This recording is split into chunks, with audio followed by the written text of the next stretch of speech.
Dando prosseguimento à nossa análise da Grécia Clássica, no nosso encontro de hoje, nós vamos conversar a respeito da segunda fase da história desta civilização, que é o período homérico. E para nós começarmos o nosso trabalho, vou lembrar a vocês uma dica que eu dei no nosso último encontro. Eu mencionei a vocês, na nossa aula passada, que cada uma das 5 fases da história desta civilização tem uma característica que eu considero como característica geradora de tudo que vai acontecer em cada uma dessas fases. Lembram disso? Quando nós falamos sobre o período pré-homérico, na aula anterior, eu falei a vocês que essa característica geradora seria exatamente a formação da Hélade. E agora, no nosso encontro de hoje, a característica considerada geradora de tudo que vai acontecer ao longo do chamado período homérico é exatamente o processo pelo qual a Grécia passa até a formação das polis, ok? Então, sempre que forem fazer questões do nosso material, simulados, provas, que a questão estiver falando sobre o período homérico, é só lembrar o que eu espero acontecer nessa fase. Um processo que no final da fase me leva ao surgimento das cidades-estado gregas. Ok, meus amores? Tranquilo? Então, dito isso, vamos começar a nossa análise de hoje. Bom, o primeiro comentário que eu vou fazer com vocês refere-se ao nome que nós atribuímos a esta fase, período homérico. Lembrem-se, amores, que Homero é o poeta, autor das 2 epopeias mais famosas desse período, que são exatamente a Ilíada e a Odisseia. Obras que têm como finalidade, que têm como objetivo, explicar as origens desta civilização. Tranquilo? Belezinha? Vamos nós. Bom, na sequência, eu lembro a vocês que no nosso último encontro, quando nós estávamos analisando o processo de formação da Hélade, eu mencionei a vocês a chegada de 4 povos invasores, que são aqueus, eólios, jônios e dórios. Quando nós mencionamos os dórios, eu mencionei a vocês um episódio chamado diáspora, que é exatamente aquele processo de dispersão provocado pela invasão dórica. Lembram disso, meus amores? Pois bem, essa invasão fez com que a Grécia retrocedesse nos aspectos social e econômico, fazendo com que, no período homérico, nós tenhamos uma Grécia organizada socialmente, pelo menos num primeiro momento, em comunidades gentílicas. E aqui nós temos um comentário importante a fazer com vocês, meus amores. Primeira situação. Essas comunidades gentílicas, elas podem aparecer para nós em questões com outras 2 nomenclaturas, tá? Pode aparecer assim também, ó, gens, ou ainda genus, tá? Portanto, se vocês se depararem com qualquer uma dessas 3 denominações, nós estamos falando exatamente da mesma coisa, ok? E sem querer dar spoiler, mas já dando, repare você, ó, que em momentos diferentes eu utilizei outras expressões.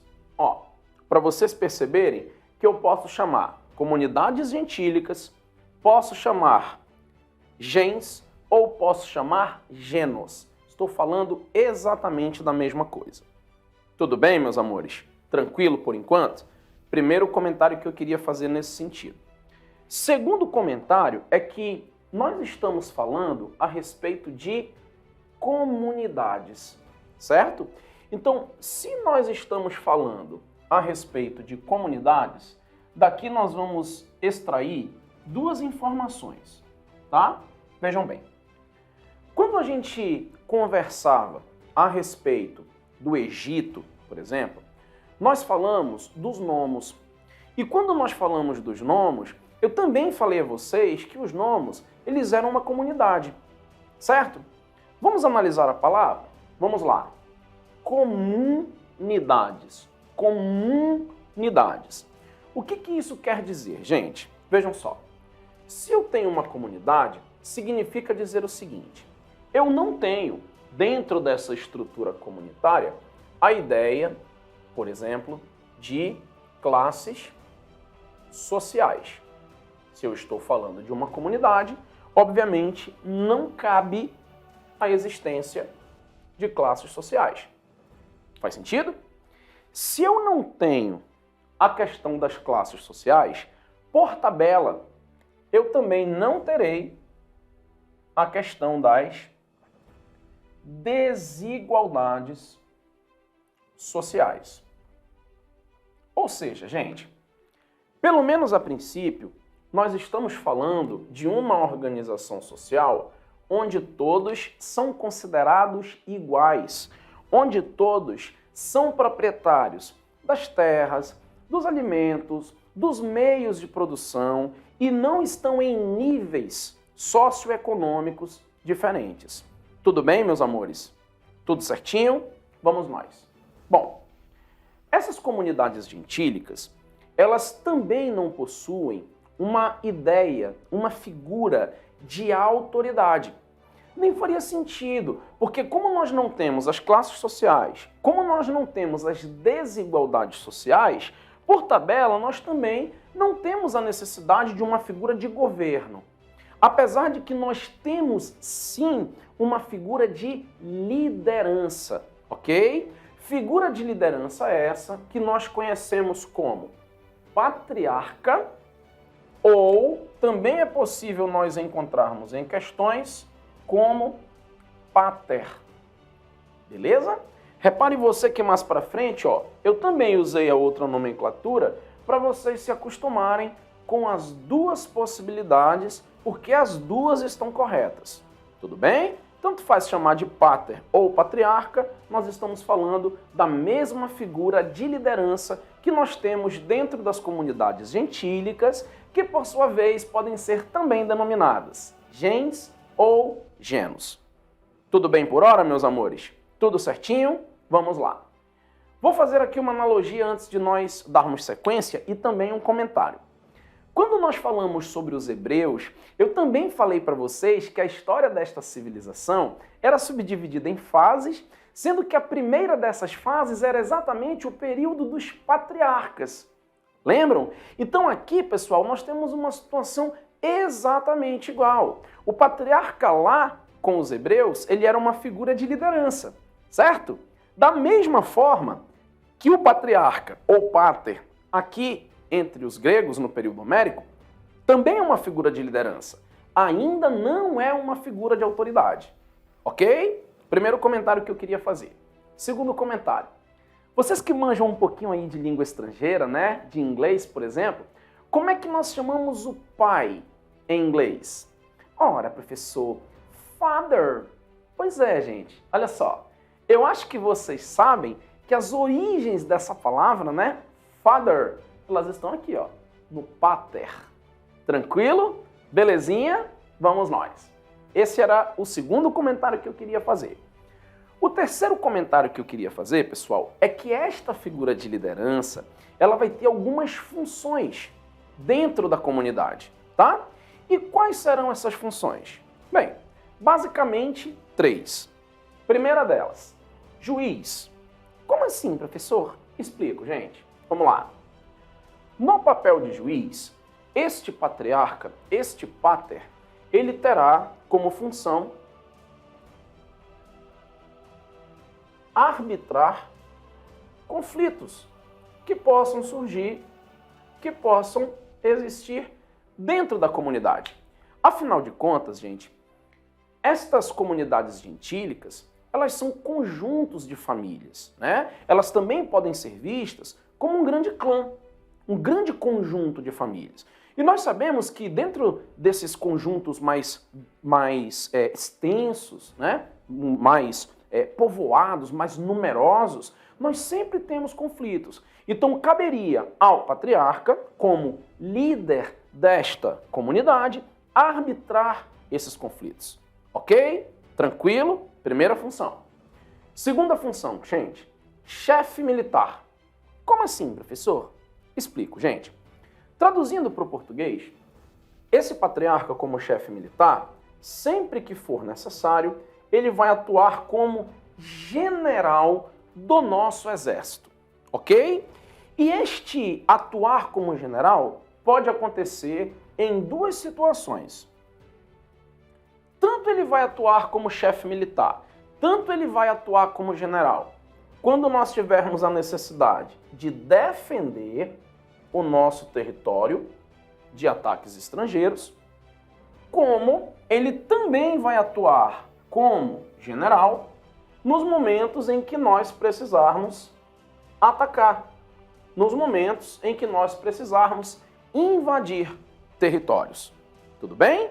Então, seja para defesa, seja para conquistas territoriais, quem atua, principalmente levando em consideração que é alguém mais velho, é alguém que possui experiência, é alguém que possui conhecimento, quem lidera esse exército é exatamente esta figura. Tudo bem? E a terceira função estabelecida para esse patriarca é de chefe religioso, tá? Podemos, inclusive, pessoal, traduzir isso aqui e colocar assim, ó. É como se esse patriarca fosse um supremo sacerdote, tá? É como se ele fosse, fazendo uma analogia, um papa para os católicos. É aquela figura de máxima autoridade religiosa. Tudo bem, meus amores? Tranquilo? Belezinha? Vamos mais. Bom, de repente você pode me perguntar assim, professor, você mencionou mais cedo que nós estamos falando de comunidades onde, por consequência, nós não temos nem classes sociais e nem desigualdades sociais, certo? Certo. Então isso significa dizer que literalmente todos são iguais dentro da comunidade? Bom, gente, vamos lá. Em tese, dentro da comunidade gentílica, todos são iguais. Porém, eu não posso desconsiderar o seguinte. Veja bem, este patriarca, este pater, como figura de liderança, ele também possui família, certo? Portanto, ele tem filhos, ele tem irmãos, ele tem primos, ele tem sobrinhos, ele tem pai, ele tem tios. Faz sentido para você? Então, assim, apesar de nós estarmos vivendo num regime de comunidade, onde não existem classes sociais, onde não existem desigualdades sociais, sua posição social dentro da comunidade, com certeza absoluta, será bastante influenciada pelo seu grau de parentesco com o patriarca, com a figura de liderança. Obviamente, quanto mais próximo você for do patriarca, mais importância você terá, não oficialmente, tá? Que fique bem claro, dentro da comunidade. Quanto mais distante você for desse patriarca, menos importância você terá dentro da comunidade. Repito, não oficialmente. E sem querer dar spoiler, mas já dando, essa informação que eu estou trazendo para você vai ficar bem clara já, quando a gente chega aqui, ok? Mas segure aí a informação que a gente já chega lá. Tudo bem por hora, meus amores? Tranquilo? Bom, ainda dentro dessa ideia de comunidade, é necessário nós analisarmos como que os gregos se comportam durante o período homérico no quesito economia. E para nós falarmos a respeito disso, eu vou lembrar a vocês que quando se fala sobre a civilização grega e sobre a civilização romana, que nós vamos analisar na sequência, assim como quando nós analisamos os fenícios, nós estamos falando de civilizações marítimas. Lembram que nós iniciamos a nossa aula passada fazendo uma comparação entre a Antiguidade Oriental e a Antiguidade Ocidental?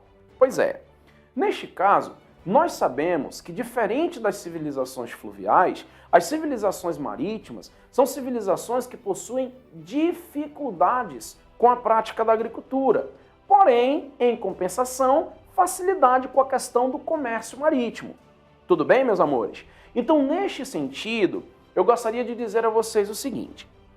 Inicialmente, nós temos dentro dessas comunidades gentílicas o que os autores chamam de economia natural e coletivista, tá? O que isso quer dizer? Bom, quando a gente diz que nós temos uma economia natural, a ideia é nós dizermos que nós temos uma economia cujo foco, cujo objetivo inicial é garantir a subsistência da comunidade.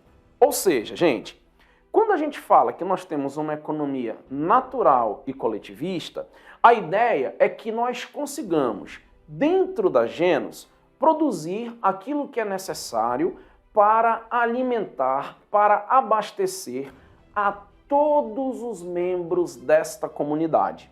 Tudo bem?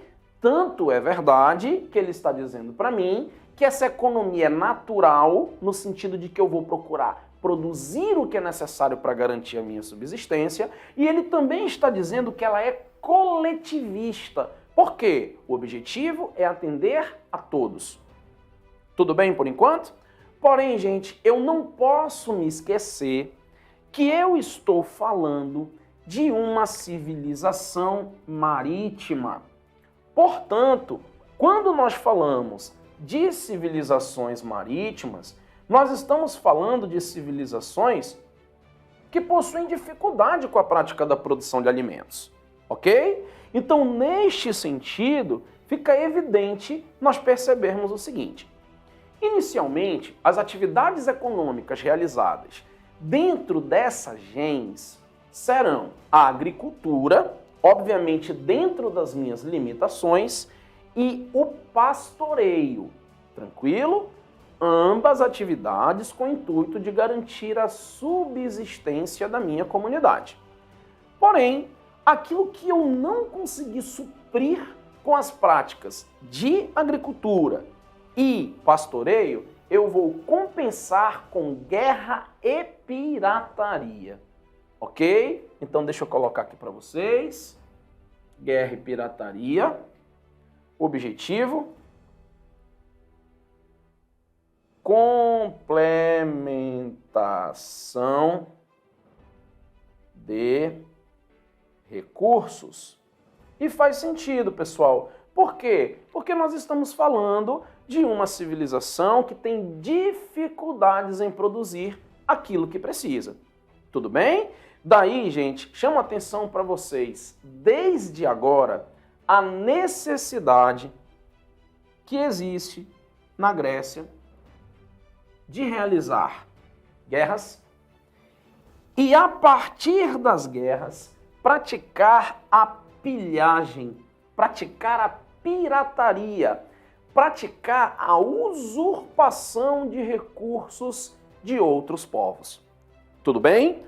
Guardem essa informação, porque na sequência, principalmente quando nós formos falar dos períodos arcaico e clássico, nós vamos precisar disso. Tranquilo, meus amores? Tudo bem por enquanto? Então, vamos nós. Bom, como eu disse a vocês, se nós estamos falando de atividades econômicas realizadas dentro de uma comunidade, levando em consideração que nós não temos classes sociais e nem desigualdades sociais, fica evidente o fato de que não existe dentro da genus o que nós chamamos de propriedade privada, ok? Como eu disse a vocês, deixa eu puxar uma setinha e colocar aqui, tanto as terras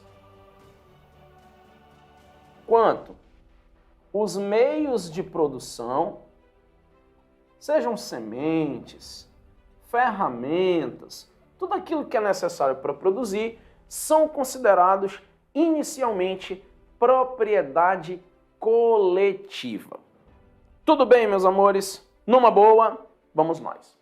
Bom, o próximo item que nós temos a analisar, referente a este período da história da civilização grega, é um item extremamente importante que vai nos acompanhar daqui até o fim da nossa análise a respeito da história desta civilização.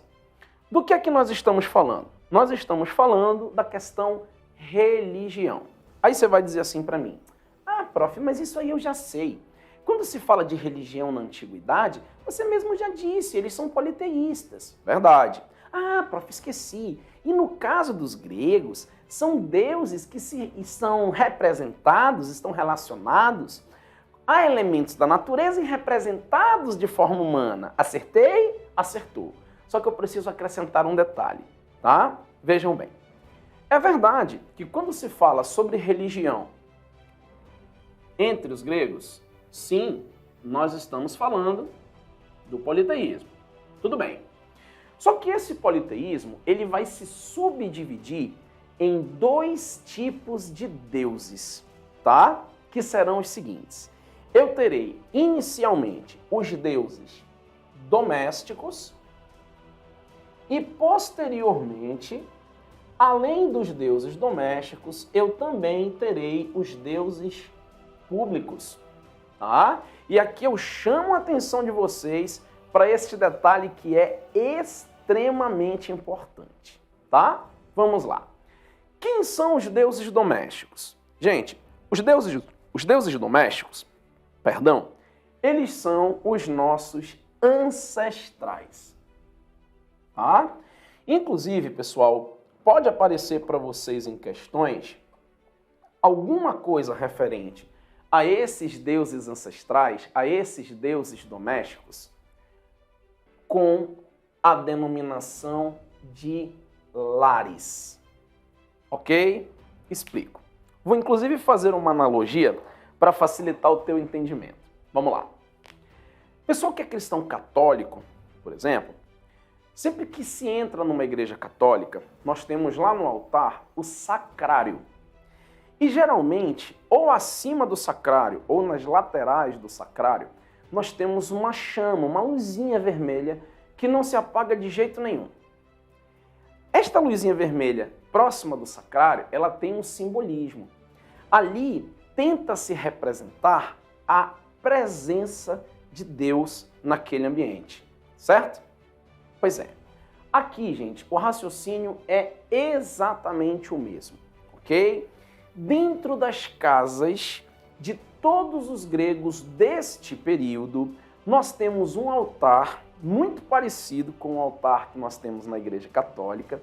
E este altar, ele tem uma chama que representa a presença dos nossos ancestrais dentro deste ambiente.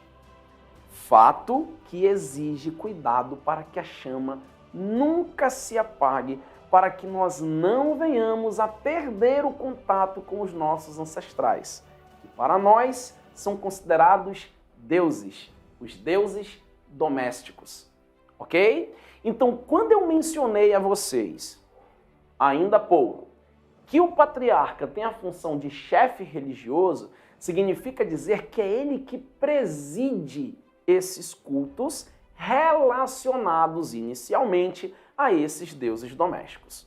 Faz sentido, meus amores? Tudo bem? Mais tarde, além dos deuses domésticos, nós teremos os deuses públicos, aqueles que serão cultuados por todos os gregos, ok? E aqui eu preciso que você tenha um cuidado, tá? Veja bem, os deuses domésticos, eles são deuses específicos de cada família. Por exemplo, vamos lá, eu, Rafael de Oliveira Pereira, me casei com Daniele Menezes Cavalcante, é o nome da felizarda que é minha esposa, ok?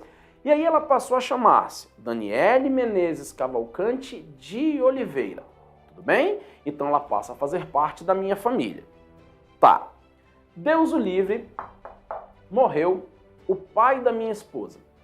Bom, para mim, para ela e para as nossas filhas, Helena e Elisa, morreu uma pessoa comum. Tudo bem, é o meu sogro, é o pai da minha esposa, beleza. Mas para a nossa família, ele não passa a ser uma divindade, ok? Somente para a família dele. Tranquilo.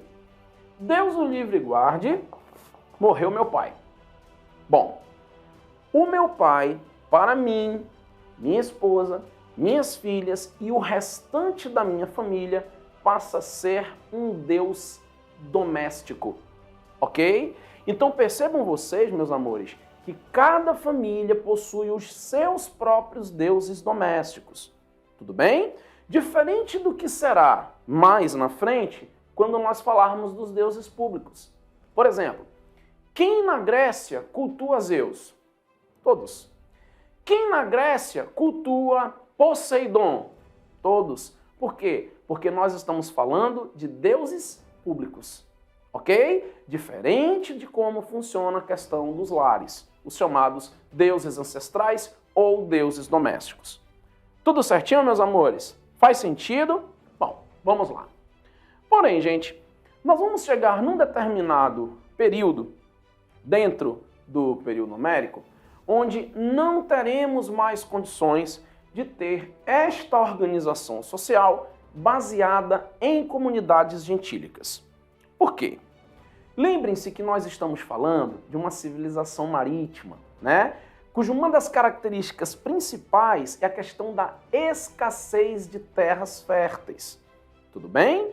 Então, naturalmente, pessoal, vai chegar um momento que dentro da comunidade nós teremos a reprodução, nós teremos o aumento, nós teremos o crescimento demográfico. Faz sentido? E aí, se nós conjugarmos esse aumento demográfico, que é natural, a questão da escassez de terras férteis, vai chegar um momento que a comunidade ela não vai mais conseguir garantir a subsistência de todos os seus membros. Tudo bem?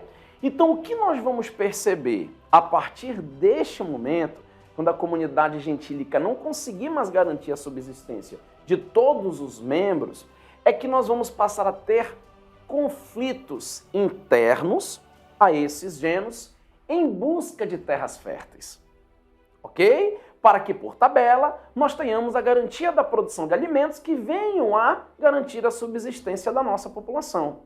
Então, quando isso acontecer, a gente vai passar por um processo de distribuição desigual dessas terras, e isso vai fazer com que essa sociedade, sem classes sociais inicialmente, sem desigualdades sociais inicialmente, sem a existência da propriedade privada inicialmente, passe por um processo de transformações.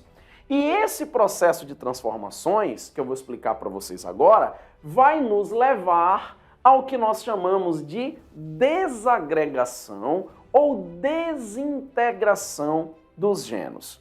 Beleza, meus amores? Mas vamos lá. Mais cedo, eu mencionei a vocês que você dentro da comunidade seria dependendo do seu grau de parentesco com o patriarca. Lembra disso? Pois é. Na hora que o bicho começou a pegar, na hora que nós passamos a ter conflitos dentro da genus por terras férteis, este patriarca ele vai distribuir as maiores e melhores terras para os seus parentes mais próximos, ok? Esses parentes mais próximos que receberão as maiores e melhores terras, melhores no sentido de que são mais férteis, passam a ser conhecidos como eupátridas. Tudo bem?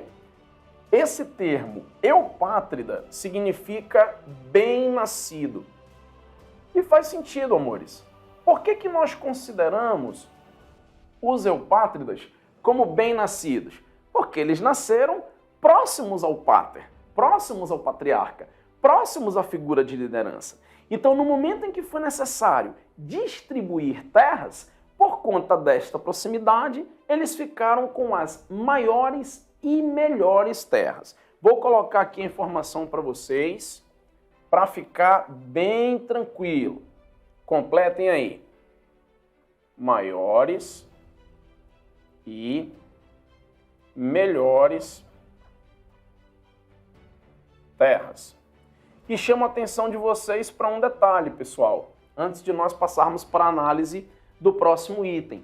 Percebam vocês que uma minoria dentro desta estrutura social herdou as maiores e melhores terras. Tudo bem? Guardem essa informação que ela é importante.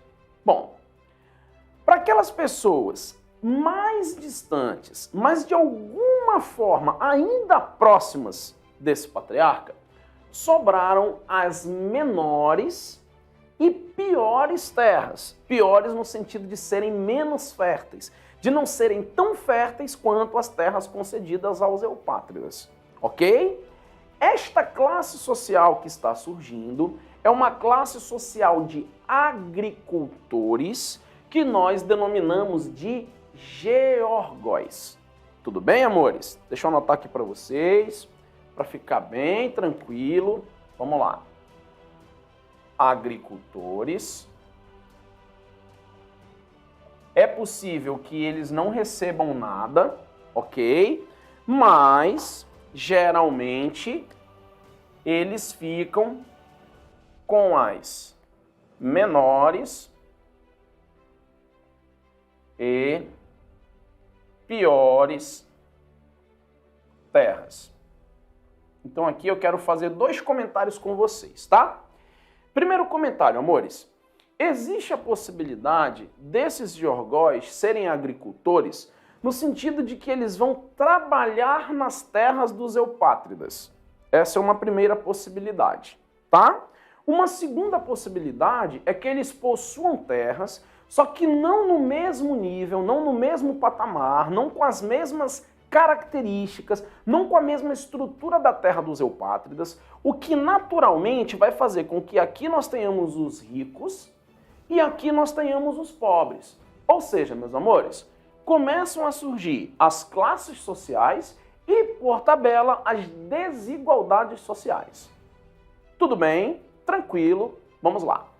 Por fim, nós teremos aqueles que nada irão receber. Por quê? Porque são muito distantes do patriarca e porque não sobrou nada para eles após essas terras serem divididas entre eupátridas e o que sobrou ser distribuído com os geórgões. De quem que nós estamos falando? Dos tetas, tá? Como nós vamos entender esta classe social? Que por tabela, como vocês podem perceber aqui na proporção, é uma grande quantidade de pessoas. Bom, esses tetas, eles são os marginalizados. Eles são os excluídos deste processo de distribuição de terras. Tudo bem, meus amores? E como diz o ditado popular, os incomodados que se retirem, os incomodados que se mudem. Então vejam, aqui eu tenho um comentário muito importante para fazer com vocês. Professor, alguém poderia me perguntar, onde é que está acontecendo esse processo de conflito interno nas genos?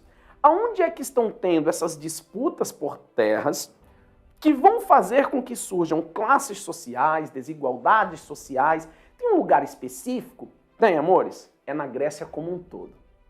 Ok?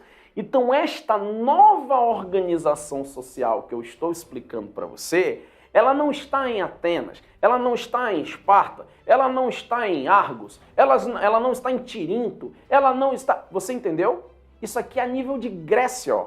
Até porque, meus amores, nesse momento ainda nem existem as polis. Ok? Então, esta nova organização social, assim como a organização social baseada em comunidades gentílicas, a princípio é algo referente à Grécia como um todo. Então, quando a gente sai desta organização para esta organização, nós também estamos tendo uma nova organização social a nível de Grécia. Tudo bem, gente? Tá fazendo sentido? Pois é. Eu havia mencionado para vocês, no nosso último encontro, que inicialmente nós temos 4 Grécias. Lembra? A continental ou europeia, a peninsular, a insular e a oriental ou asiática, certo? Porém, amores, esses tetas, esses marginalizados, eles tendem a sair da Grécia em busca de terras férteis em outros lugares. Tudo bem? E esta busca por terras férteis, em outros lugares, vão nos levar ao que nós conhecemos como segunda diáspora. E aqui eu quero fazer 2 comentários com vocês, possivelmente até 3. Vamos lá. No nosso encontro passado, eu tinha falado para vocês da primeira diáspora, que aconteceu no momento em que a Grécia foi invadida pelos dórios. Lembram disso, meus amores? E quando nós mencionamos isso no nosso último encontro, eu falei para vocês, eu disse, gente, se tem a primeira diáspora, significa dizer que, no mínimo, eu vou ter a segunda. Chegou o momento. Ok? Primeiro comentário que eu queria fazer com vocês. Segundo comentário.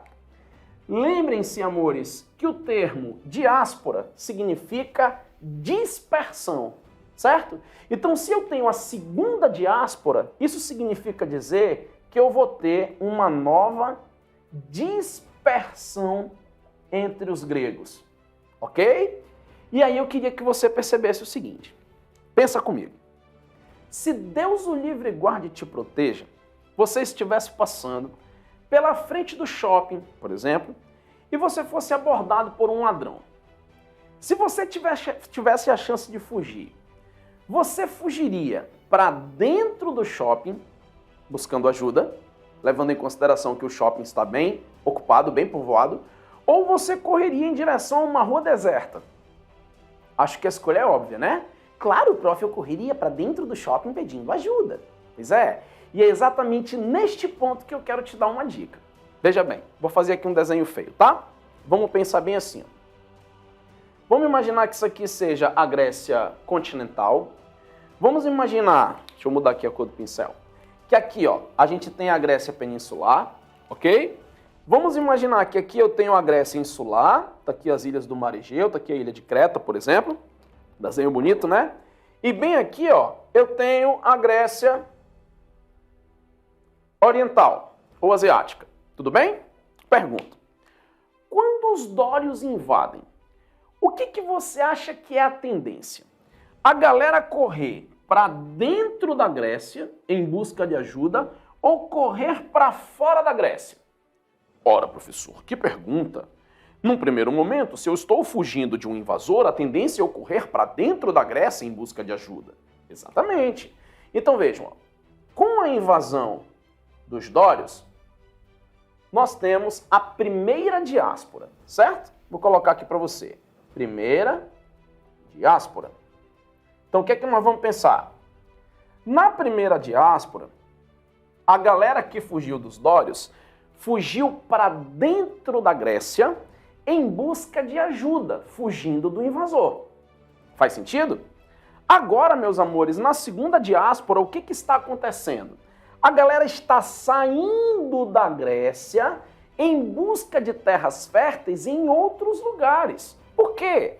Não adianta eu correr para dentro, porque esse processo aqui de distribuição desigual de terras está acontecendo na Grécia como um todo. Então, para onde eu for, eu vou me deparar com a mesma situação. Não tem terras em lugar nenhum para os tetas. Faz sentido, amores? Então, esses tetas, eles vão sair da Grécia em busca de terras férteis, dando origem ao que nós chamamos de segunda diáspora. Nova dispersão, segunda dispersão. Faz sentido? Tá. Neste caso, se eu estou saindo, como diz o caboclo, né, para fora da Grécia, significa dizer, gente, que eu vou navegar utilizando o mar Mediterrâneo. Só que se você for dar uma olhadinha no mapa, você vai ver que a Grécia, ela se localiza na Europa ocidental ou oriental? Oriental. Se eu estou saindo da Grécia, eu vou sair da Europa oriental em busca de terras férteis na Europa ocidental. Faz sentido? Então olha só aqui o que está acontecendo. Eu terei a fundação de colônias gregas navegando pelo chamado Mediterrâneo ocidental. Ok? Então isso vai fazer, pessoal, com que eu passe a ter colônias gregas, mais ou menos como os fenícios fizeram. Lembra que eles estabeleceram feitorias ao longo do mar Mediterrâneo? Eu vou ter colônias gregas na África. Eu vou ter colônias gregas na Península Itálica. eu vou ter colônias gregas na Península Ibérica. Tá fazendo sentido, meus amores? Tudo bem? O que significa dizer que eu vou agregar à Grécia uma série de outros territórios que até então não faziam parte do que nós conhecemos como Hélade. Lembra disso, meus amores? E este agregar à Grécia novos territórios vai dar origem à quinta e última parte desta Hélade, que nós chamamos de Magna Grécia. Ok, meus amores? Faz sentido? Então, a partir da segunda diáspora, o território que nós conhecemos como mundo grego, ele está formado, ele está completo, tá? Além daquelas 4 Grécias que nós tínhamos, continental, peninsular, insular e asiática, agora nós temos no Ocidente a Magna Grécia. Tudo bem, amores? Numa boa? Quero fazer um outro comentário com vocês, aliás, quero fazer mais 2 comentários, tá? O primeiro deles é o seguinte, vejam bem, percebam vocês que este processo de expansão dos tetas, tá, vai levá-los à Península Itálica, certo? Prestem atenção. Sem querer dar spoiler, mas já dando, deixa eu perguntar, vocês sabem me dizer qual é a cidade que mais tarde vai surgir lá na Península Itálica e que, além de ser uma cidade, vai se expandir e formar um grande império? Prof, pera lá, então você está querendo me dizer que... Sim, eu estou querendo dizer para você que, graças à segunda diáspora, nós teremos a presença grega na Península Itálica e esta presença grega vai fazer com que o encontro desses gregos com outros 2 povos, que são os etruscos e os italiotas, nós tenhamos a origem da cidade de Roma. Mas isso aí, gente, apesar de não ser uma minissérie, são cenas dos próximos capítulos. Mas eu só queria que vocês já fossem se preparando devagar para o fato de quando nós chegarmos na civilização romana, vocês perceberem uma série de semelhanças com a civilização grega. E aí a galera diz assim, nossa, que coincidência! Não é coincidência, gente. Os aspectos culturais que nós temos em Roma, que se assemelham com a cultura grega, é exatamente devido à presença dos tetas, ok? Gregos que saíram da Grécia em busca de terras férteis e acabaram ajudando a fundar a cidade de Roma. Tudo bem, meus amores? Esse era um comentário que eu queria fazer com vocês. O outro comentário é o seguinte. Eu falei a vocês que a gente vai navegar via Mediterrâneo, mas para o Ocidente, né? Isso vai fazer, pessoal, com que nós tenhamos mais domínio desse mar, que a gente utilize mais esse mar, ok? E por tabela, gente, é claro que se nós vamos navegar ainda mais pelo mar Mediterrâneo, agora pela sua banda ocidental, nós vamos ter, por consequência, isso aqui, ó. Desenvolvimento comercial. Nós não somos uma civilização de comerciantes. Quanto mais nós navegarmos por aí, obviamente, maiores são as nossas possibilidades de comércio. Principalmente porque agora nós estaremos em novos territórios, com outras características e possibilidades econômicas. Faz sentido para vocês? Tudo bem? Beleza. Mas o fato é o seguinte, nós estamos falando sobre quem saiu, né? Pois é, quem ficou, a gente ainda precisa considerar o seguinte. Lembrem-se que, como eu falei para vocês, a escassez de terras férteis, conjugada ao aumento demográfico, vai fazer com que nós tenhamos conflitos dentro das comunidades gentílicas, certo? Então, mesmo que inicialmente eu distribua terras, vai chegar um momento que ainda assim eu vou precisar de mais, ok? Então isso vai fazer com que nós tenhamos conflitos entre os gens, entre as genus ou comunidades gentílicas. A necessidade de conflitos que me levem a conquistas territoriais deu origem a alianças entre essas comunidades gentílicas, ok? E a ideia é a seguinte, aliança de comunidades A enfrenta alianças de comunidade B.